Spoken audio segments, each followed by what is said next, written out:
ధ్యాన కీర్తన 128వ కీర్తన భాగమై ఉన్నది. 128వ కీర్తన భాగంలో ఉన్న 6 వచనాలు సారాంశాన్ని ఈ దినమున మనం ధ్యానించబోతూ ఉన్నాం. ఈ 6 వచనాల సారాంశం ఏమిటంటే, ప్రియులారా, ఏ కీర్తన కూడా యాత్రా కీర్తన. మన జీవిత యాత్రలో దేవుని యందు భయభక్తులు కలిగి మనము నిత్యము దేవుని యందు భయభక్తులు కలిగి జీవించు వారమైతే దేవుని ఆశీర్వాదాలు అనుభవించగలమని ఈ కీర్తనలో మనకు తెలియపరచబడింది. దేవుని ఆశీర్వాదాలు అనుభవించాలంటే ఏం చేయాలో ఈ కీర్తనలో చాలా స్పష్టంగా రాయబడి ఉంది.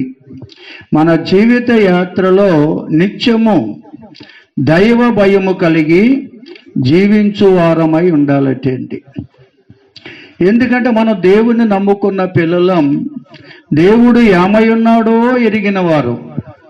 దేవుడు సర్వశక్తిమంతుడని, ఆయన దహించు అగ్ని అయి ఉన్నాడని, ఎవరు సమీపింపలేని తేజస్సుతో అమరత్వం గలవాడై ఉన్నాడని, ఆయన పరిశుద్ధ స్థలములలో పరిశుద్ధుడై ఉన్నాడని, మన పాపలోకములో ఉన్న దేవుని ప్రజలమని గుర్తెరిగి దైవ భయము కలిగి నిత్యము మనం మన జీవితాన్ని కొనసాగించేవారు ఉండాలటండి. దైవ భయము కలిగి మనము మన జీవితాన్ని కొనసాగిస్తే దేవుని ఆశీర్వాదాలు మనం అనుభవించగలమని ఈ కీర్తనలో తెలియపరచబడింది. కనుక మనము దైవ భయము కలిగి ఉన్నామా అనేది ఎవరికి వారు పరిశీలించుకోవాలి. బైబిల్ పండితులు ఎన్నో పద్యాలు రాశారండి.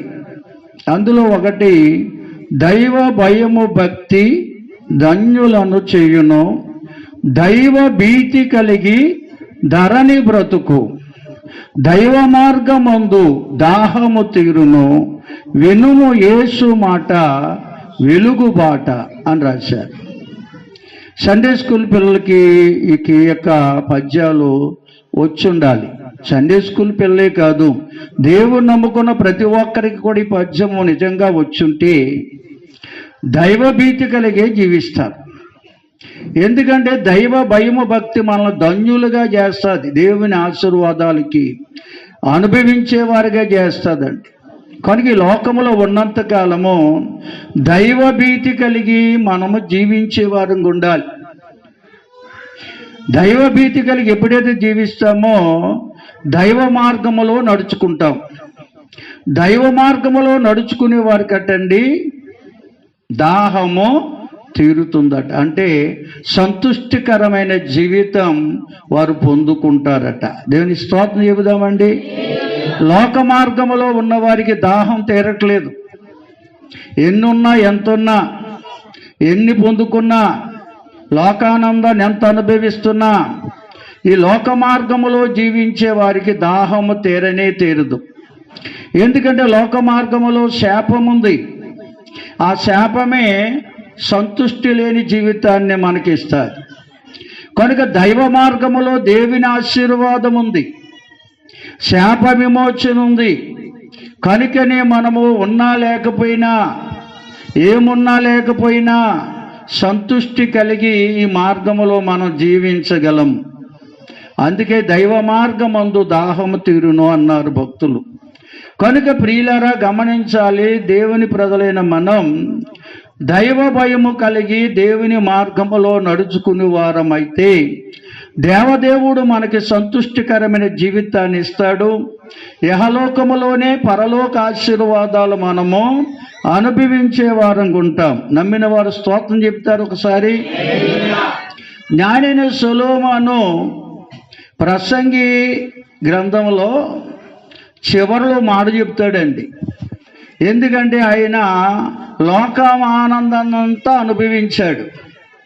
ఇవన్నీ అనుభవించిన తర్వాత అన్నీ వ్యర్థము, అన్నీ వ్యర్థము, అన్నీ వ్యర్థం అని చెప్తూ ఈ ప్రసంగి చివరి అధ్యాయము చివరి వచనాలు 13, 14 వచనాలు అనుకుంటాను, ఆ వచనాలు ఉంటుంది అన్నమాట. ఒక్కసారి చదువుతారా? అసలు నాకు అర్థం కాలేదు. ఇదంతయు వినిన తరువాత తేలిన ఫలితార్థమిదే, దేవుని యందు భయభక్తులు కలిగియుండి ఆయన కట్టడలను అనుసరించి నడుచుచుండవలెను. మానవ కోటికి ఇది ఏ విధి. చదవమ్మా. గూఢమైన ప్రతి అంశమును గూర్చి దేవుడు విమర్శన చేయనప్పుడు ఆయన ప్రతిక్రియను అది మంచిదే గాని చెడ్డదే గాని తీర్పులోనికి తెచ్చును. ఇది జ్ఞానైన సొలొమోను తన జీవిత శరమాంకములో పలికిన మాటలు. స్తోత్రం చెప్తారా? హల్లెలూయా. ఏమని చెప్తున్నాడంటే ఆయన లోకానందానంత అనుభవించాడట.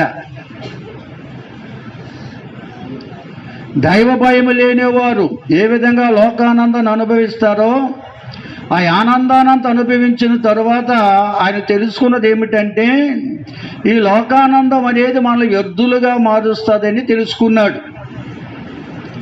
ఈ లోకానందం మానవుని వ్యర్థుడిగా మారుస్తుంది, ఎందుకు పనికిరాని వాడిగా చేస్తుందని తెలుసుకుని చివరికంటాడు మానవ కోటి అనగా సమస్త మానవాళి విధేమిటంటే చేయవలసిన పని ఏమిటంటే దైవ భయము కలిగి జీవించటే మానవ కోటికి విధి అయి ఉన్నదంటాడు. ప్రియులారా, దైవ భయము లేకపోతే మనం లోకానందం వైపు అడుగులు తీస్తాం. లోకానందం అనేది మానవుణ్ణి వ్యర్థుడిగా మారుస్తుంది, ఎందుకు పనికిరాని వాడిగా చేస్తుంది. అందుకే జ్ఞానిని సొలొమోను చెప్పగలిగాడు, నన్ను వ్యర్థుడిగా మార్చింది ఈ లోకానందం. ఎంత జ్ఞానము గలవాడనైనా కానీ ఈ లోకానందం అనుభవించుట వల్ల నేను వ్యర్థుడనైపోయాను. నా వలె ఎవరు వ్యర్థులుగా మారకూడదు. కనుక లోకమున్న మానవాళ్ళందరూ కూడా చేయవలసిన పని ఏమిటంటే దేవుని యందు భయభక్తులు కలిగి జీవించాలి అని చివరిలో చెప్పాడన్నమాట. స్తోత్రం చెబుతారు అందరూ. హల్లెలూయా. దేవుని దృష్టిలో నీతిమంతుడిగా నిలబెట్టలేకపోయింది. హల్లెలూయా. కాబట్టి ప్రతి మానవుడు దేవుని పట్ల భయభక్తులు కలిగి జీవించాలి. మరి ముఖ్యంగా దేవుని నమ్ముకున్న పిల్లలు, దేవుని చిత్తాన్ని ఎరిగిన వారు దేవుడంటే భయభక్తులు కలిగి జీవిస్తే వారు నీతిమంతులుగా తీర్చబడతారు, నిత్యరాజ్యాన్ని పొందుకుంటారు, ఇహలోకములోనే పరలోక ఆశీర్వాదాలు అనుభవిస్తారనేది ఈ కీర్తన చెప్తున్నటువంటి సత్యమై ఉన్నది. కనుక ప్రియులారా, మనం దేవుని యందు భయభక్తులు కలిగి మనం జీవించాలి. ఎప్పుడు భయభక్తులు అంటే నిత్యము అయిన భయభక్తులు కలిగి ఉంటే మనమైన త్రోవలో నడుచుకుంటాం. కీర్తన 25వ కీర్తన 17వ వచనములు చెప్తాడు భక్తుడు, దేవుని యందు భయభక్తులు గలవారు ఎవరో వారు నడుచుకునే మార్గాన్ని ఆయనే వారికి చూపిస్తాడని. చదవండి ఆ మాట. 25:12 కీర్తనలు. ఒక్కరు చదవండి అమ్మా. యెహోవా యందు భయభక్తులు గలవాడు ఎవడో వాడు కోరుకోవలసిన మార్గమును ఆ దేవుడు వారికి బోధించును. స్తోత్రం చెప్తారా? ఎందుకంటే దేవుడు మనల్ని పరిశీలిస్తున్నాడండి. దేవుని మందిరానికి వస్తున్నాం, పాటలు పాడుతున్నాం, ప్రార్థన చేస్తున్నాం, ఎంతో భక్తి చేస్తున్నాం. అయితే దేవుని యందు భయభక్తులు కలిగి ఉన్నామో లేదో దేవుడు మనల్ని పరిశీలిస్తున్నాడు. దేవుని యందు భయభక్తులు గలవారి భక్తే వేరుగా ఉంటుంది, ఒక ప్రత్యేకమైనదిగా ఉంటుంది. కనుక అది దేవుడట ఎవరైతే దేవుని యందు భయభక్తులు కలిగి ఉన్నారో వారిని ఆయన మార్గములో నడిపిస్తాడటండి. లోకంలో 2 మార్గాలు ఉన్నాయి.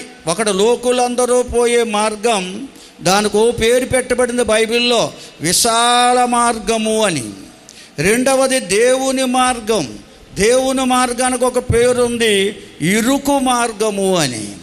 కనుక ప్రియులారా, ఇటువంటి రెండు మార్గాలు లోకంలో ఉన్నాయి. చాలామంది కోరుకునేది విశాలమైన మార్గాన్ని కోరుకుంటున్నారు, కానీ ఇరుకు మార్గంలోకి రాలేకపోతున్నారు, ఇరుకు మార్గం నడుచుకోలేకపోతున్నారు.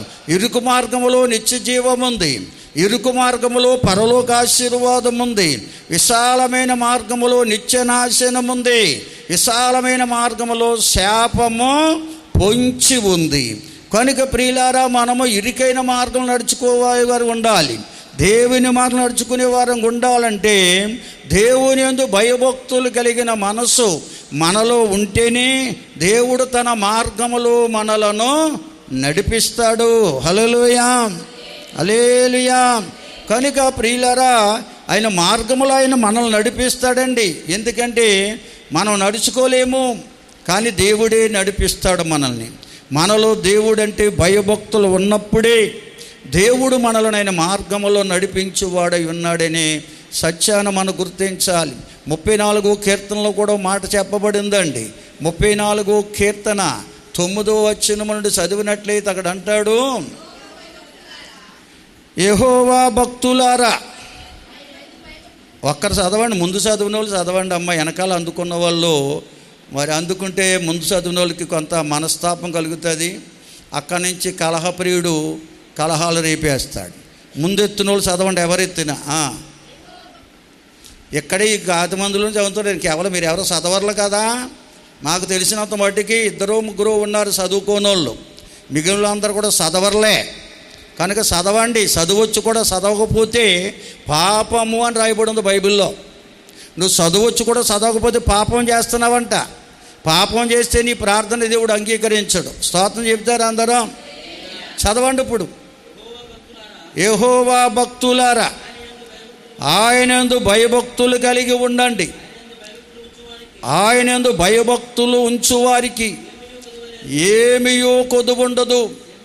సింహపు పిల్లలు లేమిగనవై ఆకలిగొనును. యెహోవాను ఆశ్రయించు వారికి ఏ మేలు కొదువై ఉండదట. నమ్మిన వారు స్తోత్రం చెప్తారా? కనుక దేవుణ్ణి నమ్ముకున్న మనం, సృష్టికర్త అయిన దేవుణ్ణి నమ్ముకున్న మనం, ఆయనకు భయపడే వారంగా ఉన్నట్లయితే ఆయనకు మనం ఏ మేలు కొదువు లేకుండా చేస్తాడు. సింహం పిల్లలన్నా లేముకుంటాయేమో కానీ దేవుని పిల్లలకు అనేది లేమనేది ఉండదు. కొదువు అనేది లేకుండా దేవుడు చేస్తాడండి. అరణ్యములో సింహపు పిల్లలకు అసలు కొదువు అనేది ఉండదు. ఒకవేళ కొదువు అనేది ఉంటే ఉండొచ్చు వాటికి, కానీ ఈ లోకంలో దేవుని ప్రజలు అనబడేవారు అరణ్యములో సింహముల కంటే గొప్పవారు కనుక వారికి ఏ మేలు కొదువ లేకుండా దేవుడు చేస్తాడు. స్తోత్రం చెబుదాం. కనుక దేవుని పిల్లలైన పడేవారు దేవుడంటే భయభక్తులు కలిగి నిత్యము భయభక్తులు కలిగి జీవించాలి. ఏ స్థలంలో ఉన్నా, ఏ ప్రాంతం వెళ్ళినా, ఏ పట్టణం వెళ్ళినా, ఏ దేశం వెళ్ళినా, ఏ ప్రయాణంలో ఉన్నా, పనిపాటలు చేస్తున్నా, ఏం చేస్తున్నా కానీ దైవ భయం అనేది మన హృదయంలో ఉండాలి. ఎందుకంటే మన దేవుడు పరిశుద్ధుడు. ఆయన పరిశుద్ధ స్థలములో ఉన్నాడు. మన పాపలోకములో ఉన్నాం. ఎందుకంటే పాప పురుషుడైన సాతాను ఉన్న లోకములో ఉన్నాం కనుక ఆ దేవుడు కోరుకునేది పరిశుద్ధత. కనుక ఆ దేవునికి భయపడే మనసు మనకు ఉండాలి. హల్లెలూయా, హల్లెలూయా. ఎందుకంటే ఆయన నమ్ముకున్న బిడ్డలను ఆయన పరిశీలిస్తున్నాడు. ఆయన వారి మార్గములపై ఆయన కనుదృష్టి నిలిపి ఉంచాడు. ఎందుకంటే నమ్ముకున్న తర్వాత ఆయన విడిచిపెట్టడండి. ఆయన మనల్ని పరిశీలించడం ప్రారంభిస్తాడు. ఎప్పుడైతే ఆయన సన్నిధికి నీవు వచ్చావో అప్పుడే ఆయన కనుదృష్టి నీ మీద ఉంచుతాడు. నువ్వు ఎక్కడికి వెళ్ళినా, ఏ ప్రాంతం వెళ్ళినా, ఏ స్థలానికి వెళ్ళినా, ఎటువంటి ఆలోచన కలిగి ఉన్నా అన్నిటినీ పరిశీలించే దేవుడు ఆయన. హృదయములో తలంపు పుట్టక ముందే ఎరిగిన దేవుడు ఆయన. కనుక ఆ యొక్క విశ్వాసం అనుకుంటే నా ప్రభు నన్ను పరిశీలిస్తున్నాడు, నా మార్గం అన్నిటిపై ఆయన కన్ను దృష్టి ఉంచాడు, నన్ను ప్రత్యేకంగా ఆయన చూస్తున్నాడు, నా మాటలు వింటున్నాడు, నేను చేస్తున్న పనులన్నీ గమనిస్తున్నాడని నువ్వు ఎరిగి ఉంటే దేవునికి భయపడకుండా ఉండలేమో. హల్లెలూయా, హల్లెలూయా. ఈవేళ దేవుడు అంటే ఎవరు ఎరగిన వారిగా చాలామంది ఉన్నారండి. దేవుడు నన్ను చూస్తున్నాడని, నన్ను పరిశీలిస్తున్నాడని, నేను ఎప్పుడే తన సన్నిధికి వెళ్ళానో అప్పుడే నన్ను నా మీద ఆయన కనుదృష్టి ఉంచాడని, నా మార్గాలన్నిటినీ పరిశీలిస్తున్నాడని, నా మాటలు వింటున్నాడని, నా కార్యాలు చూస్తున్నాడని విశ్వాసం పొందుకోవాలి. విశ్వాసం ఎప్పుడైతే పొందుకుంటామో దైవ భయము కలిగి మనం జీవిస్తాం. ఇటువంటి దైవ భయము కలిగిన మనసు మనలో ఉంటే దేవుడే మనల్ని నడిపిస్తాడండి. దేవుడే మనల్ని నడిపిస్తే లోకములో పాపములో పడిపోం ప్రియులారా. శ్రమలు, కష్టాలు, శోధనలు ఎదురైనా ఏటిలోనూ కృంగిపోము, కృషించిపోము, ధైర్యముతో ముందుకు సాగిపోతాం. అందుకంటాడు నీతిమంతులు సింహం వలె ధైర్యంగా ఉంటారంటాడు. ఎవరు నీతిమంతులు అంటే దేవుని యందు విశ్వాసం ఉంచిన వారే నీతిమంతులు. అంటే దేవుని పట్ల విశ్వాసం, దేవుడు నన్ను చూస్తున్నాడు, నాతో ఉన్నాడు, నన్ను పరిశీలిస్తున్నాడని విశ్వాసం నీలో ఉంటే నీకు సింహం లాంటి ధైర్యం నీలోకి వస్తుంది. ఎందుకంటే ప్రియులారా, దేవుడు నాతో ఉన్నాడని విశ్వాసం మనకు వస్తుంది. చూడండి, హెబ్రీ పత్రిక 11వ అధ్యాయం 8 నుంచి చదివినట్లయితే మన పితరుడైన అబ్రహాము కోసం రాయబడిందండి. అక్కడ అబ్రహాము పిలువబడినప్పుడు విశ్వాసాన్ని బట్టి ఆ పిలుపునకు లోబడి తను స్వాచ్ఛముగా పొందనయ్యున్న ఆ ప్రదేశమునకు బయలు వెళ్ళెను. మరియు ఎక్కడికి వెళ్ళవలెనో ఎరుగకనే బయలు వెళ్ళెను.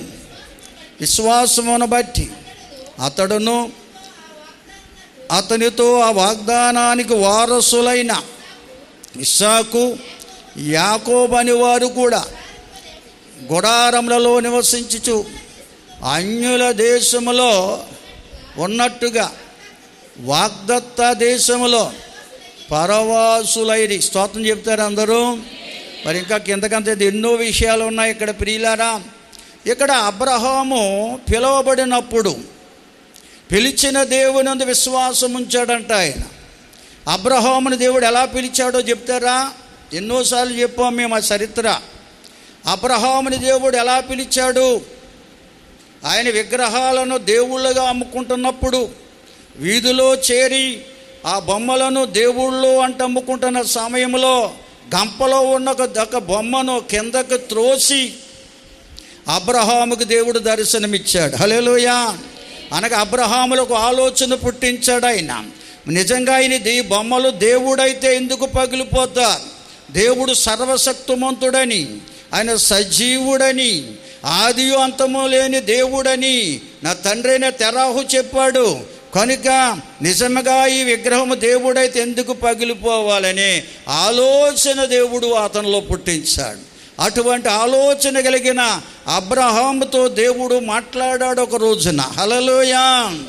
ఎప్పుడైతే దేవుడు అబ్రహాముతో మాట్లాడాడో తనతో మాట్లాడిన దేవుని యందు విశ్వాసం ఉంచాడు ఆయన. అనగా ఆయన మాట్లాడే దేవుడు అని, ఆయన మనల్ని పరిశీలిస్తున్న దేవుడని, ఆయన మన మార్గాలను పరిశీలిస్తున్నవాడని, ఆయన కనుదృష్టి మన మీదే ఉంచాడని, ఆయన మనల్ని నిత్యము దర్శించే దేవుడని నమ్మాడు అతను. ఆయన నమ్మాడు కనుకనే ఆ నమ్మకమే ఆయనకు మనోధైర్యాన్ని పుట్టించింది. సింహం లాంటి ధైర్యమతంలో కలిగింది. దేవుడు ఎక్కడికి వెళ్ళమంటే అక్కడికి మారు మాట్లాడకుండా, ఆ దేశం ఎటువంటిదో తెలుసుకోకుండా దేవుని యందు విశ్వాసంతో ధైర్యంతో ముందుకు సాగాడు. కారణం అబ్రహాము దేవుడంటే భయభక్తులు కలిగిన భక్తుడు. దేవునికి స్తోత్రం. ఎందుకని చూస్తున్నాడని నమ్మాడు. ఆయన నన్ను పరిశీలిస్తున్నాడని నమ్మాడు. ఆయన మనతో మాట్లాడే దేవుడని నమ్మాడు. హల్లెలూయా.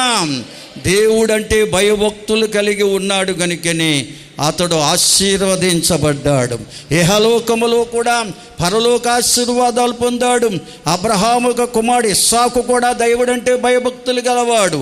యాకోబు కూడా దేవుడంటే భయభక్తులు గలవాడు. కనుక నిత్యము దైవ భయము కలిగి జీవించిన భక్తులు వారు.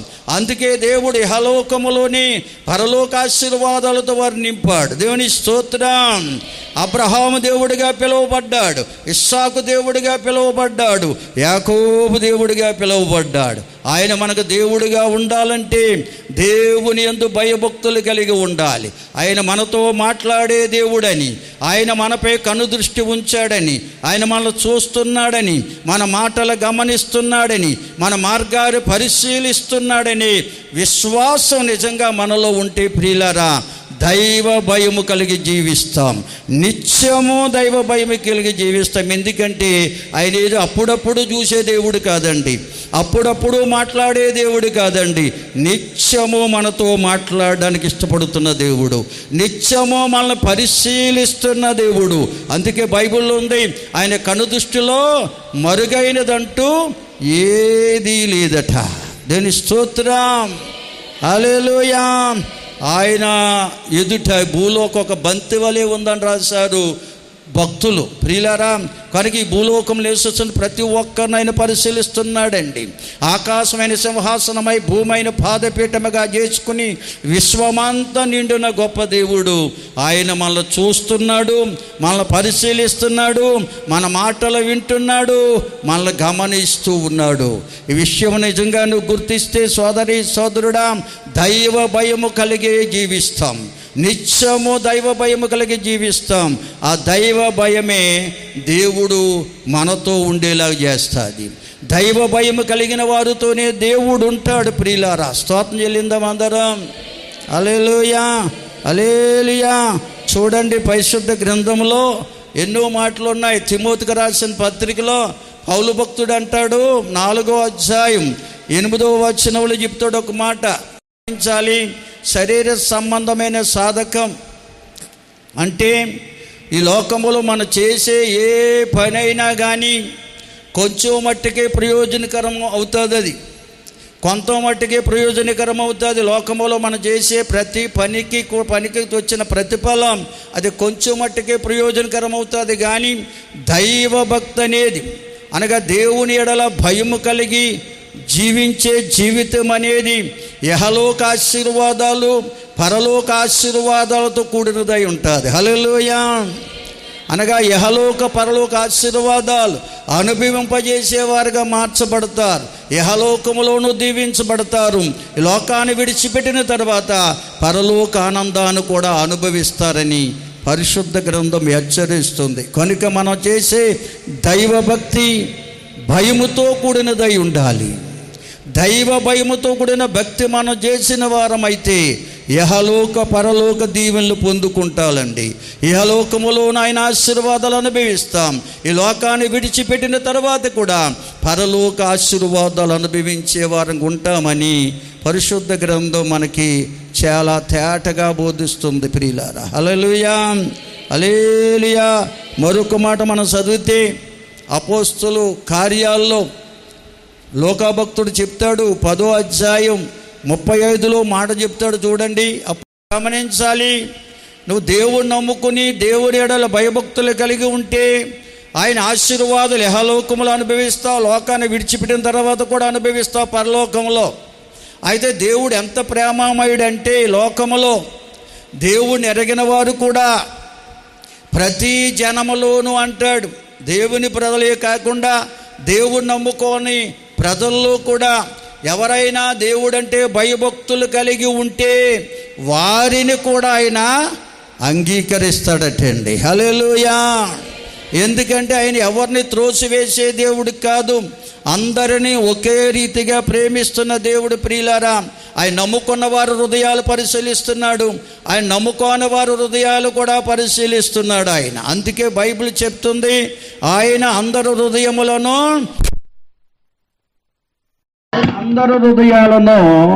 ఎరిగిన దేవుడై ఉన్నాడనే సంగతి మనం మర్చిపోకూడదు. ప్రియులారా, ఆయన మనలే కాదు లోకములో ఆయన నమ్ముకోని వారిని కూడా దీవించాలని, ఇహలోక పరలోక ఆశీర్వాదాలు ఇవ్వాలని ఆయన సంకల్పమై ఉన్నది.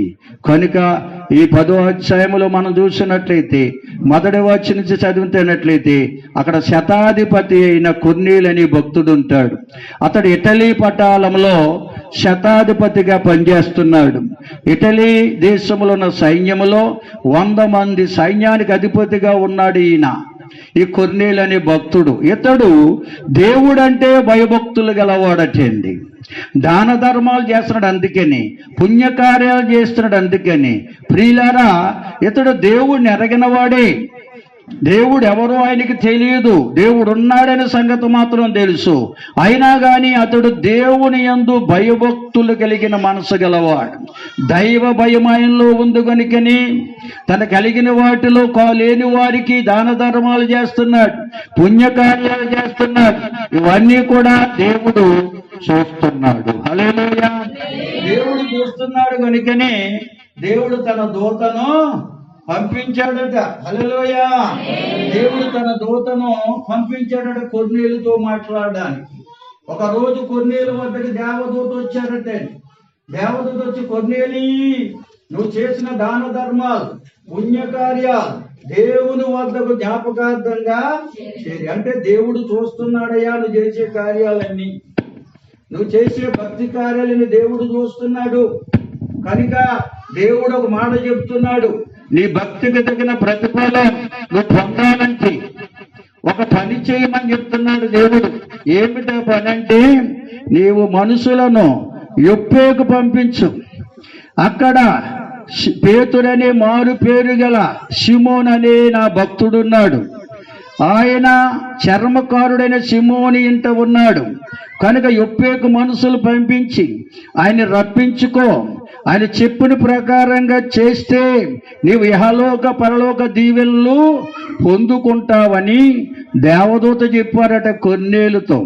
కొర్నేలు దేవదూత మాటలు విన్నాడు, నమ్మాడు. కనుకనే నమ్మకమైన పనివారులు పిలిచాడట. నమ్మకమైన పనివారులు పిలిచి యొప్పేకు పంపించాడటండి. యొప్పేలో చర్మకారుడని సిమోని ఇంటికి వెళ్ళారు. అప్పటికే మిద్దె మీద పేతురు మారు పేరు గల సిమోన్ అనే భక్తుడు దైవ దర్శనాన్ని పొంది ఉన్నాడు. దేవుడు ముందుగానే దర్శనమిచ్చాడు. ప్రభు అయిన యేసుక్రీస్తు అందరికీ దేవుడని, ఆయన ఎవరిని విసర్జించేవాడు కాదని, ఆయన నమ్ముకున్న వారినే కాదు ఆయన నమ్ముకోని వారిని కూడా ఆయన ఆశీర్వదించే దేవుడని, ప్రేమించే దేవుడని దర్శనాన్ని ఇచ్చాడు. కనుక ఎప్పుడైతే కొర్నేలింటి నుంచి వెళ్ళినటువంటి ఆ యొక్క సేవకులు ఈ యొక్క పేతురుతో ఈ మాటలు చెప్పారు, అయ్యా మా యజమాని కొర్నేలికి దేవుడు దర్శనమిచ్చాడట, దేవదూత మాట్లాడి మిమ్మల్ని పిలిపించమని చెప్పారట అని చెప్పినప్పుడు మారు చెప్పకుండా, ఎందుకంటే అప్పటికి ఆ పేతురు యూదుడండి. యూదులు అన్యజనుల మధ్యకి వెళ్ళడానికి ఇష్టపడేవారు కాదు, అన్యజనులకు దేవుని సువార్త చెప్పడానికి ఇష్టపడేవారు కాదు. అందుకే దేవుడు ముందుగానే పేతురుకి దర్శనం ఇవ్వడం వచ్చింది. ఎందుకంటే లోకములో దేవుణ్ణి ఎరగిన వారిని అన్యులు అంటారు, దేవుణ్ణి ఎరిగిన వారిని దేవుని బిడ్డలు అంటారు. దేవుణ్ణి ఎరిగినా ఎరగకపోయినా అందరినీ దేవుడు ఎరిగి ఉన్నాడు, అందరినీ దేవుడు ప్రేమిస్తున్న సత్యాన్ని పేతురికి దర్శనం ద్వారా దేవుడు ముందే చెప్పాడు, తెచ్చాడు. కనుక మారు మాట్లాడకుండా పేతురు భక్తుడు కొర్నేలు పంపిన సేవకులతో కొర్నేలు ఇంటికి వెళ్ళాడట. కొర్నేలు ఇంటికి వెళ్ళేటప్పటికి కొర్నేలు బంధుమిత్రులందరూ ఇంట్లో చేర్చబడి ఉన్నారు, కూడి ఉన్నారు. వెళ్తుండగానే పేతురు అడుగుతున్నాడు, అయ్యా మీరెందుకు నన్ను పిలిచారు అని అడుగుతున్నాడు. వెంటనే పేతురు అంటాడు, నేను కూడా మీలాంటి మనుషుణ్ణి, మీరెందుకు నన్ను పిలిచారో చెప్పమంటే ఆ దైవ దర్శనాన్ని చెప్పాడు కొర్నేలు. ఆ యొక్క దర్శనాన్ని చూసిన తర్వాత పేతురు గారు అంటారు, యేసు క్రీస్తు అందరికీ ప్రభువు. హల్లెలూయా. బిగ్గరగా స్తోత్రం చెల్లించండి అందరూ. అందరికీ దేవుడై ఉన్నాడు, అందరినీ ప్రేమించేవాడై ఉన్నాడని ఎరిగి కొర్నేలు ఇంటి వారందరికీ కూడా సువార్త ప్రకటించాడు. ఏంటి తెలుసా సువార్త? యేసుక్రీస్తు వారి మరణ పునరుద్ధానాల గురించి వివరించాడు. అక్కడ ఆయన ఎందుకు సిలువలో యాగమయ్యాడో, ఆయన కార్చిన పరిశుద్ధ రక్తం మానవాళికి ఏ విధంగా పాపక్షమాపణ అనుగ్రహించబడిందో, ఆయన మరణించి తిరిగి లేచి మానవాళికి జీవాన్ని ప్రసాదించాడని, ఆ జీవమే దేవునికి ఇష్టలుగా జీవింపజేసేదనే సత్యాన్ని ఆయన మరణ పునరుద్ధానాల కొరకు ఎప్పుడైతే పేతురు భక్తుడు కొర్నేలు ఇంట బోధించాడో, కొర్నేలు ఇంటిలో ఉన్న వారందరికీ దైవ భయము కలిగిందటండి. దేవునికి స్తోత్రం. ఆ మాటలు విన్న వారందరూ దైవ భయము కలిగింది. దేవుడే మానవుడిగా దిగి వచ్చాడని, దేవుడే మానవులందరి పాపముల కొరకు ప్రాయశ్చిత్త బలిగా సిలువలో అర్పించబడ్డాడని, ఆయన కార్చిన రక్తమే మానవాళికి పాప క్షమాపణ అనుగ్రహించబడిందని, ఆయన మరణమును నుంచి తిరిగి లేచిన దేవుడని, ఆత్మస్వరూపిగా మనతోనే ఉన్న దేవుడని ఎప్పుడైతే వారు విన్నారో, విశ్వసించారో, వారికి దైవ భయం అనేది వారందరికీ కలిగింది. దైవ భయం ఎప్పుడైతే వారిలోకి వచ్చిందో ప్రియులారా, దేవుడు తన ఆత్మను పంపించి వారందరినీ అభిషేకించేశాడట. హల్లెలూయా. అప్పటికి వారు ఎవరూ బాప్తిస్మం పొందలేదు, నీటి బాప్తిస్మం పొందలేదండి. వారిలో కలిగిన దైవ భయమును బట్టి దేవుడు తన ఆత్మ వారందరికి అనుగ్రహించగా ఆత్మలో వారు పరవశించిపోతున్నారట, అన్య భాషలు మాట్లాడుతున్నారట అండి. ఇదంతా చూసిన పేతురు, తనతో ఉన్న అతని శిష్యులందరూ కూడా ఆశ్చర్యపోతూ ఉన్నారు. ఆశ్చర్యపోయిన తర్వాత పేతురు భక్తుడు అంటాడు, ఇదిగో దేవుడు అందరినీ సమానంగా ప్రేమించేవాడై ఉన్నాడు. మనము దేవుని ప్రజలమని చెప్పుకుంటున్నాం, కానీ వారు కూడా దేవుని ప్రజలే. వారు దేవుణ్ణి అంగీకరించారు. దేవుడంటే భయభక్తులు వారిలోకి వచ్చాయి కనుకనే దేవుడు వారిని తన ఆత్మతో ముద్రించాడు. కనుక బాప్తిస్మం పొందుటకు వారిని ఎవరు ఆటంకపరచగలరు అంటాడు పేతురు భక్తుడు. ఆ రీతిగా ప్రియులారా, దైవ భయం అనేది వారిలో కలిగింది. ఆయన మరణ పునరుద్ధానాల గురించి ఎరిగి ఉంటే దైవ భయము కలిగి జీవిస్తాం. హల్లెలూయా. ప్రభు నమ్ముకుంటారు కానీ ప్రియులారా, ఆయనంటే భయము కలిగి జీవించలేకపోతున్నారు. కారణం, ఆయన ఎందుకు సిలువలో మరణించాడో, మా సమాధి చేయబడిన ప్రభు 3వ దినమున మృత్యుంజయుడే తిరిగి లేచి ఆయన మానవాళికి ఏమి అనుగ్రహించాడో, ఆయన ఈనాడు ఏ విధముగా మన మధ్య సంచరిస్తున్నాడో నిజముగా ఎరిగి ఉంటే దైవ భయము కలిగి జీవిస్తాం. నిత్యము దైవ భయము కలిగి జీవిస్తాం. ఎందుకంటే ఆయన ఆత్మస్వరూపిగా లోకమంతా సంచరిస్తున్నాడు. హల్లెలూయా. మన కోసం ప్రాణం పెట్టిన దేవుడు, సమాధిని గెలిచి తిరిగి లేచిన దేవుడు ఆత్మస్వరూపిగా లోకమంతా సంచారం చేస్తూ ఉన్నాడు. ఆయన మనల్ని చూస్తున్నాడు, మనల్ని పరిశీలిస్తున్నాడు. మన నడక, మన మనకు కూర్చుండుట, లేచుట, నడుచుట, సమస్త విషయాలు కూడా ఆయన పరిశీలిస్తున్నాడు. నిజంగా ఎరిగి ఉంటే దైవ భయం అనేది మనలోకి వస్తుంది.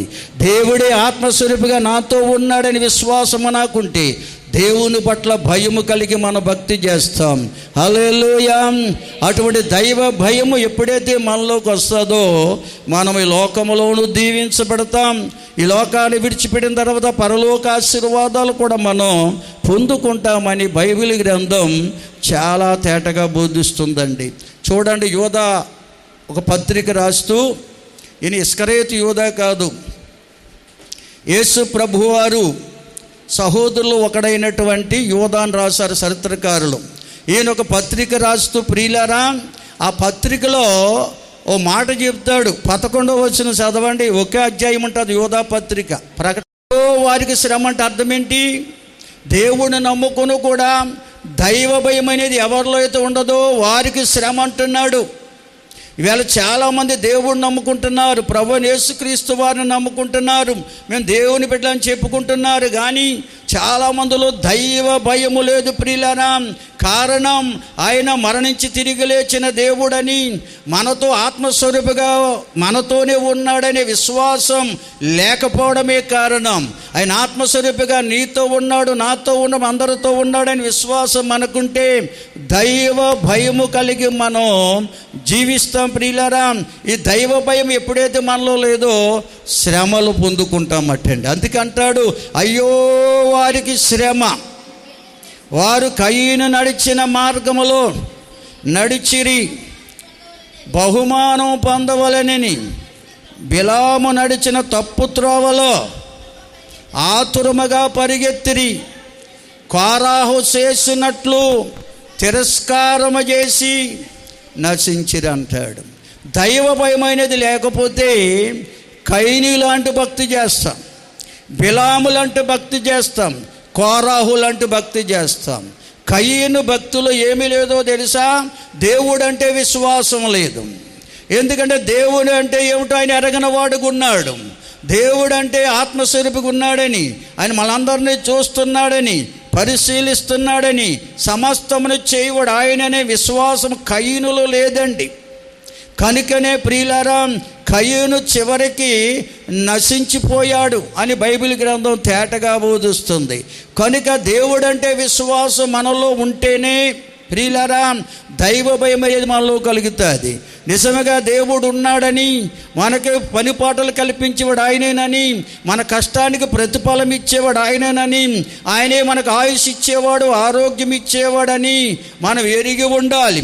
ఆయన నిత్యము మనం చూస్తున్నాడని, మనం పరిశీలిస్తున్నాడని, మన మార్గాలపై కనుదృష్టి ఉంచాడని, మన మాటలన్నీ కూడా ఆయన వింటున్నాడని, ఆయన మనతో మాట్లాడే దేవుడని నమ్మాలి. అటువంటి నమ్మకం ఎప్పుడైతే ఉంటుందో మనలో దేవుడంటే భయము కలిగిన మనసు మనలోకి ఉంటుంది.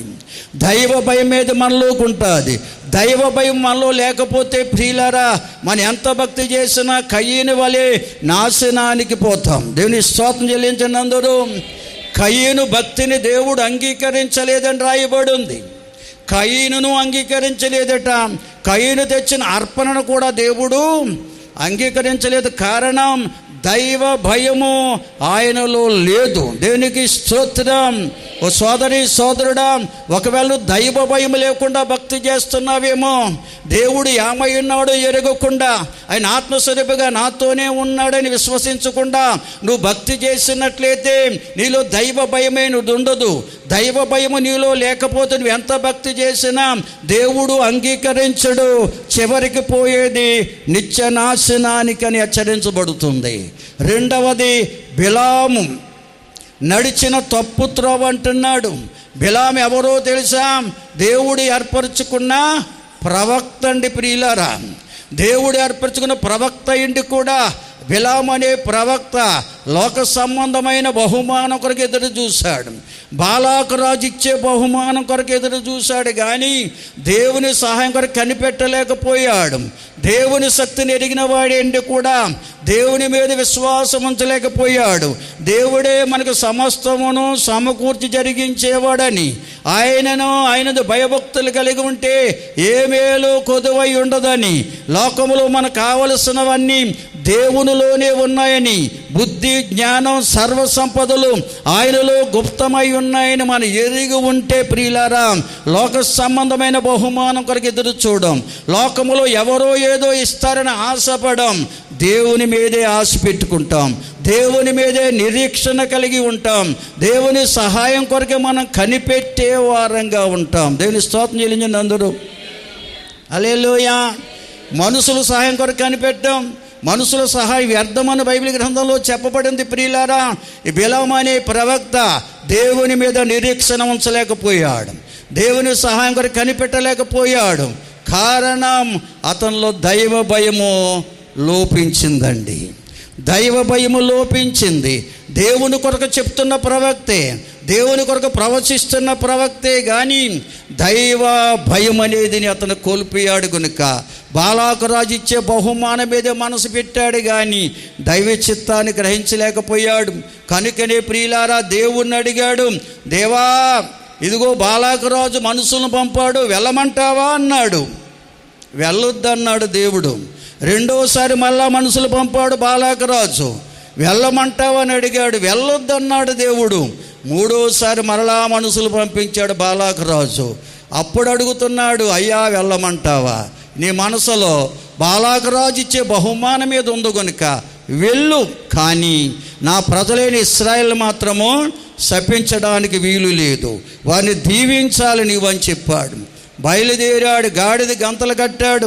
ప్రయాణమే వెళుతూ ఉన్నటువంటి ఈ బిలామును దేవుడు దర్శించాడు. తన దేవదూత వచ్చి బిలాము వెళ్తున్న మార్గములో నిలిచాడట.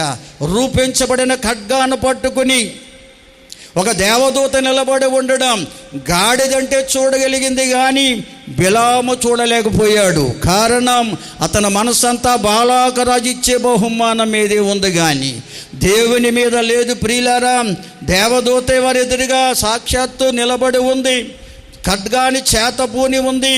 అయినా కానీ బిలాముకు కనపడలేదండి. కనుక ప్రియులారు, ఈనాడు చాలామంది మనసంతా లోక సంబంధమైన వాటి మీదే ఉంటుంది. కనుక దైవ సంకల్పం ఏమిటో, దేవుడిచ్చే ఆశీర్వాదం ఎంత గొప్పదో అని దేవుణ్ణి ఎరగని స్థితిలోకి మారిపోతున్నారు ఈవేళ బిలాము వలె. బిలాము కూడా అలా మారిపోయాడు. గాడిదైతే ఆ దేవదూతను చూసి ఆగిపోతుంది, ముందుకు సాగలేకపోతుందట. అప్పుడు బిలాము గాడిదను కొడుతున్నాడండి. గాడిద అటు ఇటు తిరుగుతుంది కానీ ముందుకు వెళ్ళలేకపోతుంది. గాడిదను మాత్రం హింసిస్తున్నాడు. ఎందుకు ముందుకు వెళ్ళట్లేదో తెలియట్లేదు అతనికి. ముందున్న దేవదూతను చూడలేకపోతున్నాడు. మనసంతా బాలాకరించి బహుమానం ఏదే ఉంది బిలాముకి. ప్రియులారా, అప్పుడు గాడిదకు దేవుడు మానవ స్వరాన్ని ఇచ్చాడు. బిలాముతో మాట్లాడుతుంది గాడిది. అయ్యా, ఇంతవరకు నువ్వు చెప్పినట్లుగా నేను నడుచుకోలేదా, ఎందుకు నన్ను హింసిస్తావు అని గాడిద మానవ స్వరంతో మాట్లాడినప్పుడు అప్పుడు గుర్తెరిగాడట బిలాము. దేవునిపై మనసు తిరిగింది. చూడగానే ఖడ్గాన్ని రూపించబడినటువంటి ఖడ్గముతో నిలబడి ఉన్న ఆ ప్రవగ యొక్క దేవదూత కనపడింది. దేవుని స్తోత్రం చెబుదాం అందరం. హల్లెలూయా. అక్కడ కూడా హెచ్చరించబడ్డాడు. ప్రియులారా, నీ వెళ్ళు, కానీ బాలాకు రాజు చెప్పినట్లుగా ఇశ్రాయేలు ప్రజలు మాత్రం నువ్వు శపించడానికి వీల్లేదు, వారిని ఆశీర్వదించాలనే చెప్పింది దేవదూత. హల్లెలూయా. వెళ్ళాడు. ప్రియులారా, శపిందామనుకున్నాడు ఇశ్రాయేలు ప్రజలను. బాలాకు రాజు ఇచ్చే బహుమానం మీద మనసు పెట్టి, కానీ బిలాము నోట నుండి దేవుడు శాపవచనాన్ని తీసివేశాడటండి. ఆశీర్వదించగలిగాడే కానీ శపించలేకపోయాడు. కానీ బిలాము మనసంతా బాలాకరిచ్చే బహుమానం మీద ఉంది కనుక చివరికి ఇశ్రాయేలు ప్రజలు దీవించి వెనుదిరిగినటువంటి బిలాము ప్రవక్త బాలాకు రాజుకి చెప్పకూడనటువంటి ఒక సలహా ఇచ్చాడు. ఇశ్రాయేలు సైన్యం ఎవరికి లోబడతారో, వారు ఎప్పుడు వారు దేవునికి దూరం అవుతారు, వారి మీద ఏ విధంగా జయం పొందగలవో బాలాకు రాజుకి చెప్పకూడనటువంటి సలహా చెప్పి బిలాము ప్రవక్త వ్యర్థుడిగా మారిపోయాడు. దేవుని స్తోత్రం చెబుదాం అందరం. హల్లెలూయా, హల్లెలూయా. బాలాకు రాజుతో అన్నాడు, మీ దేశంలో ఉన్నటువంటి అందమైన స్త్రీలను వారున్నటువంటి స్థలానికి పంపించండి. ఇశ్రాయేలు ప్రజలు సైన్య సమూహం ఉన్న ఆ స్థలానికి దండుపేటకు పంపించండి. వారందరూ వారిని మోహించి దైవశక్తిని కోల్పోతారని చెప్పాడు. దేవుని స్తోత్రం. హల్లెలూయా. అప్పుడు వారిని జయించగలవని చెప్పాడు. ఈ రీతిగా బిలాము ప్రవక్త దేవుని దృష్టిలో నేరస్తుడిగా మిగిలిపోయాడు. ప్రియులారా, కారణం లోక సంబంధమైన బహుమానం మీద మనసు పెట్టడం వల్ల దైవ భయాన్ని కోల్పోయాడు. కనుక బిలాము ప్రవక్త నీతిమంతుల జాబితాల్లో లేకుండా పోయాడు, వ్యర్థుడిగా నశించిపోయాడు. కారణం దేవుని ప్రవక్త దేవుని మీద నిరీక్షణ ఉంచాలి. దేవుని బిడ్డలు ఎప్పుడు దేవుని మీద విశ్వాసం ఉంచాలి. మూడవది కోరాహు కొరకు రాయబడింది. కోరాహు లాంటి భక్తి మనం చేయకూడదటండి. కోరాహు మంచి భక్తుడే. ఆనాడు ఇశ్రాయేల్ సమూహంలో మంచి వారి పేరు పొందిన భక్తుడే కోరాహు అంటే. ఇటువంటి పేరు ప్రతిష్టలు పొందిన కోరాహులో ఏమి లోపించిందో తెలుసా ప్రియులారా? దేవుని ప్రేమ లోపించిందటండి. కారణం అతడు ఒక ద్వేషాన్ని పెట్టుకున్నాడు. మోషే మీద, అహరోను మీద అతడు పగ పెట్టుకున్నాడు. ప్రియులారా, దైవభక్తిని, దైవ భయాన్ని కోల్పోయాడు. దేవుడు మోషేతో నేను మాట్లాడాలి, అహరోను ద్వారానే మాట్లాడాలా, మా ద్వారా మాట్లాడా, మేము భక్తులము కాదా అని మోషే మీద, అహరోని మీద తిరుగుబాటు చేశాడు. తానే కాదు, తనతో దాతాను, అభిరామ్ అని అనేక మందిని పోగు చేసి మోషే మీద, అహరోని మీద తిరుగుబాటు చేసిన వాడిగా కోరాహు మారిపోయాడు. దేవుని బిడ్డలు ఎప్పుడూ దేవుని ప్రేమను పొందుకోవాలి. దైవ భయం మనం కలిగి ఉంటే దేవుని పట్ల స్థిరమైన విశ్వాసం అనుకుంటారు. దైవ భయం మనం కలిగి ఉంటే దేవుని యందు నిరీక్షణ గలవారం ఉంటాం. దైవ భయం మనలో ఉంటే దేవుని ప్రేమతో నింపబడతాం. దేవుని స్తోత్రం. ఇవి దేవుడిచ్చిన ఆశీర్వాదాలండి ప్రియులారా. కనుక కోరాహు ఎప్పుడైతే మోషే అహరోనుల మీద తిరుగుబాటు చేశాడో, తిరగబాటు చేసే మనసు ఎప్పుడైతే వచ్చిందో తిరగబడే మనసు ఎప్పుడైతే వచ్చిందో ప్రియులారా, వారిలో దేవుని ప్రేమను కోల్పోయాడు ఆయన. హల్లెలూయా, హల్లెలూయా. దేవుని బిడ్డలు దేవుని ప్రేమతో నింపబడాలి. దేవుని ప్రేమలో త్యాగం ఉంది ప్రియులారా. లోక ప్రేమలో స్వార్థం ఉంది. కనుక మనం లోక ప్రేమను కాదు కలిగి ఉండడం. దేవుని బిడ్డలు ఎప్పుడు దేవుని ప్రేమను కలిగి జీవించాలి. దేవుని బిడ్డలు ఎప్పుడు దేవుని విశ్వాసంతోనే జీవించాలి. దేవుని బిడ్డలు ఎప్పుడు దేవుని నిరీక్షణ గలవారై ఉండాలి. దేవుని బిడ్డలు ఎప్పుడు దేవుని ప్రేమతో నింపబడిన వారై ఉండాలి. దేవుని ప్రేమతో నింపబడితే నువ్వు త్యాగపూరితమైన మనసు నీలోకి వస్తుంది. ఎవరు నిన్ను ఏమి దూషించినా, ఎవరు నిందించినా, ఎవరు నీకు హాని చేసినా వారిని క్షమించే మనసు నీకు ఇస్తుంది. త్యాగపూరితమైన మనసు నీలోకి వస్తుంది. దేవుని ప్రేమ నీలో లేకపోతే, దేవుని బిడ్డవైండు కూడా లోక ప్రేమతో నింపబడితే నీలో స్వార్థం పెరిగిపోద్ది. హల్లెలూయా. స్వార్థపూరితమైనటువంటి మనసు మనలోకి వచ్చేస్తుంది ప్రియులారా. స్వార్థం ఎప్పుడేదో వస్తుందో నేను నాది అనే ఆ స్వబుద్ధి వారిలోకి వస్తుంది. నాకంటే భక్తులు ఎవరు, నాకంటే ప్రార్థించేవారెవరు, నాకంటే పాటలు పాడేవారెవరు, అంతేకాదు నేను వారికంటే ఏమాత్రం తక్కువ దాన్ని కాదు, నేను వారికంటే ఏమాత్రం తక్కువ వాడిని కాదనే మనసు వారిలోకి వచ్చేస్తుంది. దేవుని బిడ్డలు ఎప్పుడు దేవుని ప్రేమ ఉండాలంటే దైవ భయము వారికి ముందుగా ఉండాలి. దైవ భయము కలిగి జీవించే వారిలో దేవుని పట్ల విశ్వాసం ఉంటుంది. దైవ భయము కలిగి జీవించే వారిలో దేవుని పట్ల నిరీక్షణ గలవారై ఉంటారు. దైవ భయము ఎవరిలైతుంటుందో వారు దేవుని ప్రేమతో నింపబడతారు. ఆనాడు కయీనులో దేవుని పట్ల విశ్వాసం లేదు, కారణం దైవ భయం లేకపోవడమే. ఆనాడు బిలాములో దేవుని పట్ల నిరీక్షణ లేదు, కారణం దైవ భయం కోల్పోవడం వల్లే. కోరాహు ఎందుకు తిరుగుబాటు చేశాడంటే కారణం దేవుని ప్రేమ ఎందుకు ఆయనలో లేదంటే దైవ భయము లేకపోవడం వల్లే. కనుక ఎవరమైనా మనం దైవ భయము కలిగి జీవించాలి. దైవ భయము కలిగి జీవిస్తే దైవ సేవకుని మాటకి లోబడతాం, దైవ సేవకుని గౌరవిస్తాం. ఆనాడు కోరాహు, దాతాను, అభిరామ్ అనే కొందరు దేవుని దాసులైన మోషే మీద తిరుగుబాటు చేశారు, అహరోను మీద తిరుగుబాటు చేసి నిత్యనాశనాన్ని పొందుకున్నారు ప్రియులారా. కాబట్టి దైవ భయం అనేది ఎంత గొప్పదో మనం గ్రహించాలి. మన దేవుని బిడ్డలమైన మనం దైవ భయము కలిగి ఉంటే ప్రియులారా గమనించాలి, నిత్య ఆశీర్వాదాలు పొందుకుంటాం. కయీను వలె వ్యర్థులవ్వం, బిలాము వలె నశించిపోము, కోరాహు వలె నాశనానికి పోలేమండి ప్రియులారా. కనుక అటువంటి వారు మనకు కాకూడదు. పైకి భక్తులుగా మనకు కనపడితే సరిపోదు ప్రియులారా. దైవ భయం అనేది మనలో ఉంటే దేవుని పట్ల విశ్వాసం, దేవుని పట్ల నిరీక్షణ, దేవుని ప్రేమతో నింపి దేవుడు మనల్ని నడిపిస్తాడు.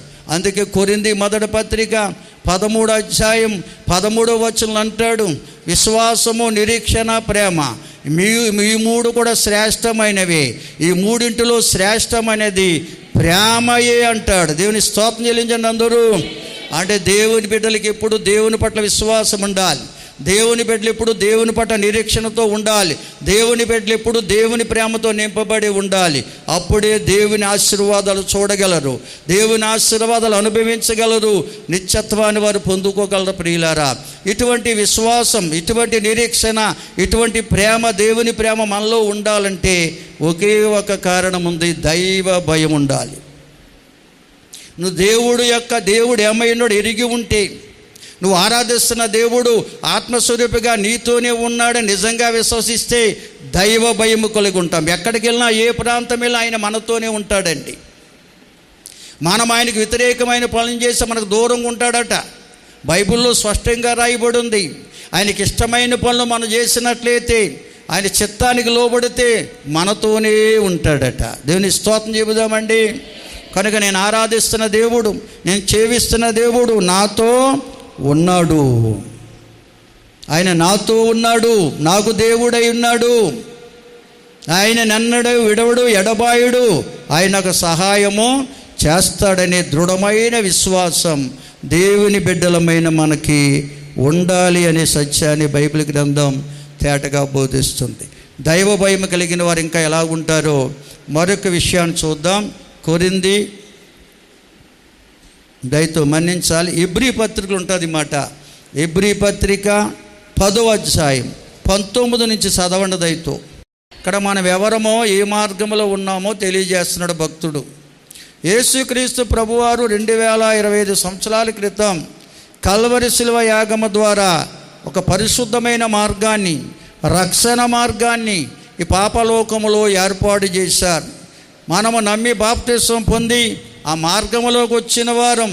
ఈ మార్గంలోకి వచ్చిన వారు ఒక విషయాన్ని గుర్తించాలి. ఈ మార్గములో యేసుక్రీస్తు వారి పవిత్రమైన రక్తము ప్రోక్షించబడి ఉన్నది. హల్లెలూయా. ఈ మార్గములో యేసయ్య రక్తం ఉంది. ఆ రక్తము పవిత్రమైన రక్తం. అటువంటి రక్తము ప్రోక్షించబడిన మార్గములకు మనం వచ్చామని ముందు గుర్తెరగాలి.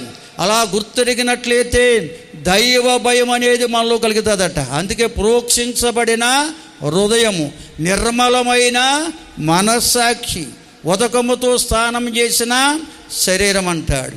ఇవన్నీ ఎప్పుడు వస్తాయి మనలోకి అంటే దైవ భయం అనేది మనలో కలగాలి.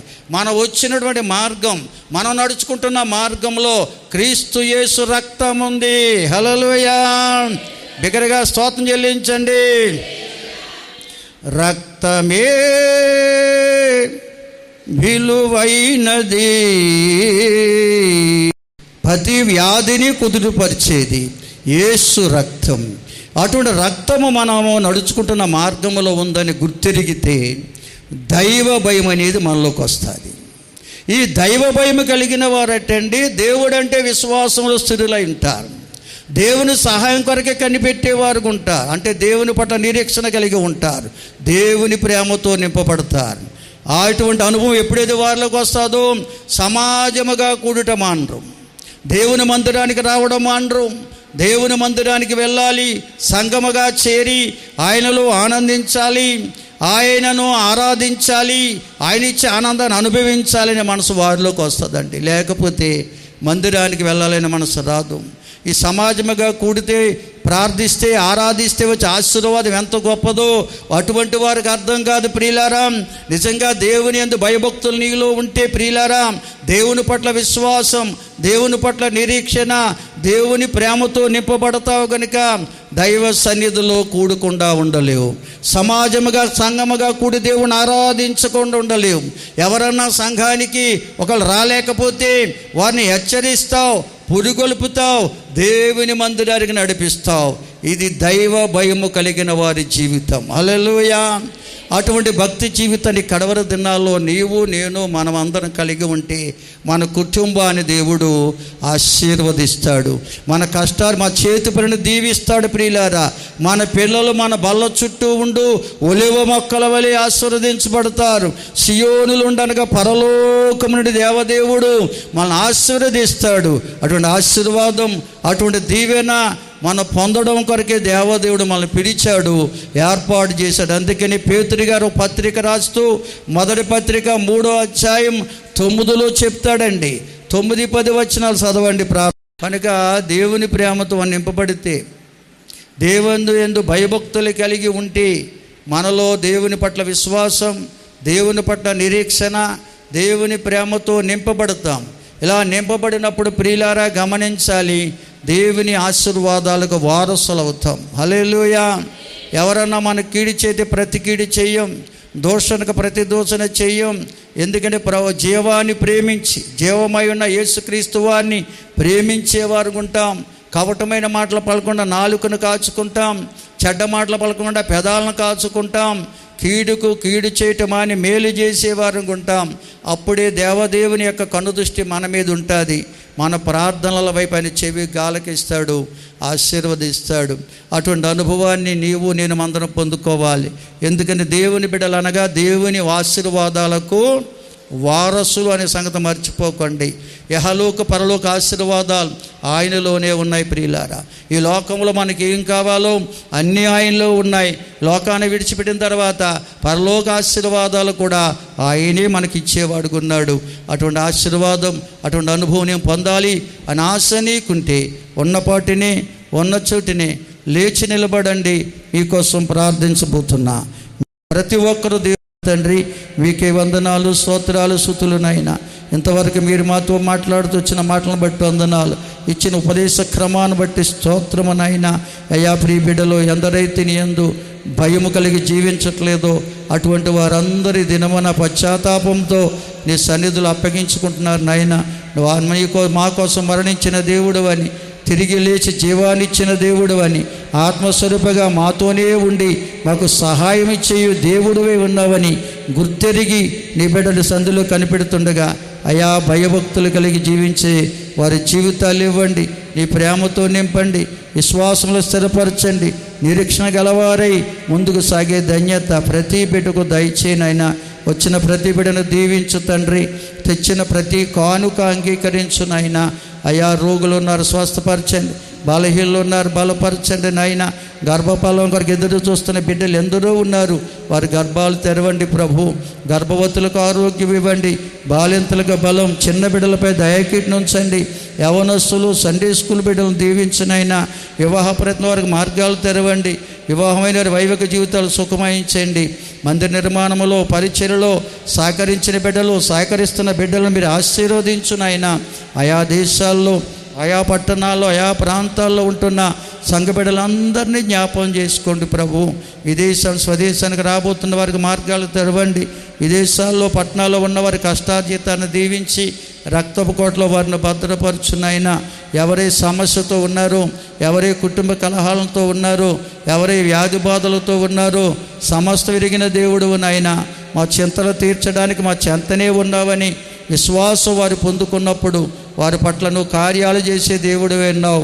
అటువంటి అనుభవాలు ప్రతి బిడ్డకు దయచేయమని మా గ్రామ ప్రజలు, రాష్ట్ర దేశ ప్రజలు, నాయకులు, అధికారులు దీవించమని 14వ తారీఖున ఆనందబాబు గారి గృహం వద్ద జరగబోతున్న కృతజ్ఞత కూడికకు నాయనా మంచి వాతావరణం ఇవ్వండి.